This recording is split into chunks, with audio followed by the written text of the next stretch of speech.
Merhaba arkadaşlar, kanalımıza hoş geldiniz. Afra Saraçoğlu ve Mert Ramazan Demir hayranları hala onları konuşuyor. Türk televizyon dünyasının son yıllarda en çok konuşulan isimlerinden Afra Saraçoğlu ve Mert Ramazan Demir dizilerinin sona ermesine rağmen gündemde kalmaya devam ediyor. Özellikle sosyal medyada ikili hakkında yapılan paylaşımlar dikkat çekiyor. Hayranları birlikte rol aldıkları döneme ait görüntüleri yeniden paylaşırken eski röportajlar ve kamera arkası anları da sık sık gündeme geliyor.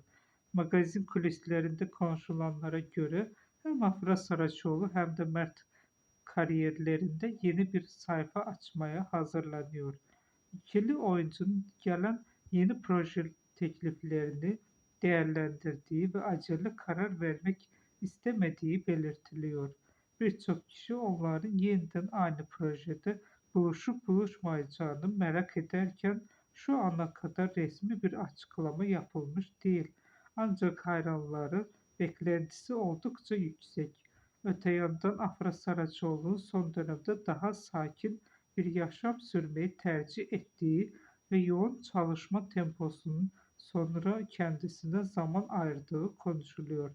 Mert Ramazan Demir'in ise oyunculuk eğitimleri ve yeni karakter çalışmalarıyla ilgilendiği iddia ediliyor. İkilinin yolları şu an farklı görünse de isimleri hala birlikte anılmaya devam ediyor. Bu da onların ekranlarda bıraktığı etkinin ne kadar büyük olduğunu gösteriyor. Peki sizce Afra Saraçoğlu ve Mert Ramazan Demir yeniden aynı projede yer almalı mı? Düşüncelerinizi yorumlarda paylaşmayı unutmayın. En güncel magazin haberleri için kanalımıza abone olmayı ve bildirimleri açmayı unutmayın.